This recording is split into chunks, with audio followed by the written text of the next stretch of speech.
2011 जनगणना के अनुसार मुस्लिम आबादी 17.22 करोड़ थी, जो देश की आबादी की 14.2% थी। Technical group on population projection की रिपोर्ट 2020 के अनुसार 2023 में देश की आबादी 138.82 करोड़ होने का अनुमान था, जो सही निकला।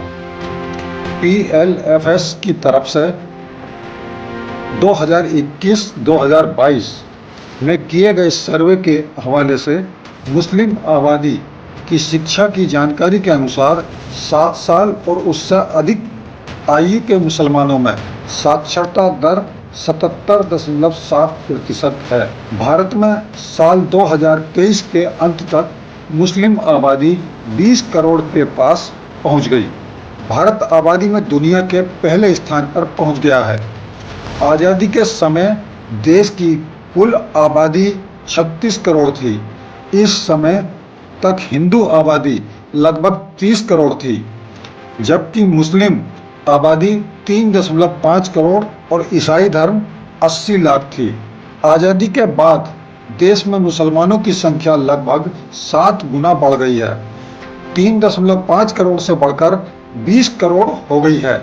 आज़ादी के बाद देश में हिंदुओं की आबादी 30 करोड़ थी और अब 109 करोड़ के लगभग है, यानी 4.65 गुना तक बढ़ गई है। 2047 तक भारत को इस्लामिक स्टेट बनाए जाने की चर्चा है। महाराष्ट्र ATS ने साल 2022 सितंबर में PFI popular front of India के गिरफ्तार सदस्यों से ऐसा कुछ डाटा बरामद किया था, जो 2047 तक भारत को इस्लामिक स्टेट बनाने का जिक्र करता है।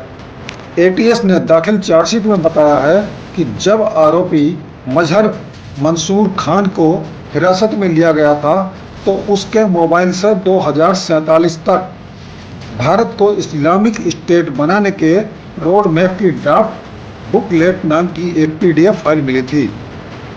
इसमें लिखा था, इंडिया 2047 तक भारत में इस्लामिक शासन की ओर। यह PDF 7 पन्नों की थी। इसमें लिखा था, भारत में विशेषकर लक्षद्वीप और जम्मू कश्मीर के 8 जिलों में 70% मुस्लिम जनसंख्या है, यानी भारत में दूसरे क्रमांक की जनसंख्या है। इसके हिसाब से 2047 में ये आंकड़ा 100% हो जाएगा, जिसके बाद 2047 में भारत को मुस्लिम राष्ट्र घोषित कर दिया जाएगा। ATS द्वारा PFI के पकड़े गए कार्यकर्ताओं के पास मिली PDF फाइल में वह सब कुछ लिखा है कि कौन कौन से कार्य किए जाएं, जिससे 2047 तक भारत को इस्लामिक स्टेट घोषित किया जा सके। PDF के मुताबिक अपने इस कार्य को 4 स्टेप में विभाजित किया है। जो लोग मुस्लिम हैं, उन्हें उनके कल्याण की चिंता है, वो PFI के बैनर के नीचे इकट्ठा हों और उनके साथ भारत में कैसा अन्याय होता है, इस बारे में बताकर लोगों को PFI में ज़्यादा से ज़्यादा लोगों को जोड़ें। इसके अलावा सदस्यों को हमला करना और तलवार चलाने की ट्रेनिंग देने का जिक्र इसमें है। PFI संगठन में लोगों को जोड़कर मुसलमानों की ताकत दिखाकर विरोधियों को डराने के लिए PFI के स्पेशल कैडर के जरिए हिंसा का उपयोग किया जाए। इन स्पेशल कैडर को विस्फोटक की ट्रेनिंग दी जाए।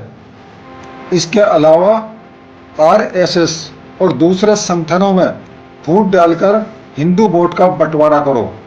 इसके अलावा सरकारी विभाग में घूसखोरी करना, जैसे कि पुलिस, सेना, न्यायपालिका और पैसों की मदद लेने के लिए मुस्लिम देशों से संपर्क करें।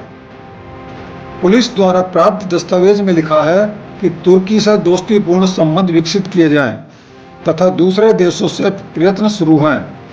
अनुसूचित जाति, अनुसूचित जमाती और दूसरे पिछड़े वर्गों से दोस्ती कर चुनाव में उम्मीदवार खड़ा कर उसे जिताया जाए। जीते हुए उम्मीदवार की मदद से संगठन का और विकास किया जाए।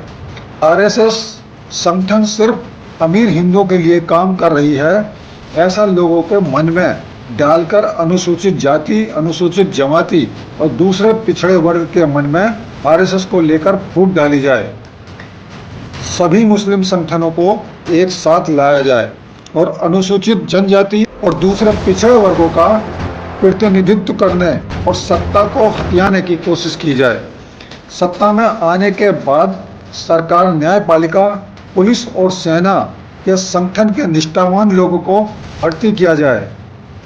जुलाई 2020 में आप इंडिया ने एक खास दस्तावेज की डिटेल निकाली थी जो प्रतिबंधित कट्टरपंथी इस्लामिक संगठन PFI ने अपने सदस्यों को बांटी थी। विजन 2047 नाम के दस्तावेज में गजवा ए हिंद के रोड मैप की डिटेल थी। इसमें उनकी योजना मुस्लिमों को कट्टरपंथी बनाना, गैर हिंदुओं पर पूरी तरह से हावी होना, भारतीय संविधान को शरीयत कानून में बदल देना, हिंदुओं का नरसंहार करना और भारत को एक इस्लामिक राष्ट्र में बदल देना है। वामपंथी हिंदुओं के खिलाफ अपने एजेंडे को आगे बढ़ा रहे हैं। देश विदेश में भारत के ताने बाने को तोड़ने की बौद्धिक चर्चा कर रहे हैं। दूसरी ओर इस्लामी आतंकी गैर हिंदुओं पर हावी होकर नरसंहार करके भारत को इस्लामी राष्ट्र में बदल देने पर काम कर रहे हैं। 2047 में भारत को अंग्रेजों से आज़ादी मिले 100 साल पूरे हो जाएंगे। तब तक का रास्ता आसान होगा, ऐसा नहीं है।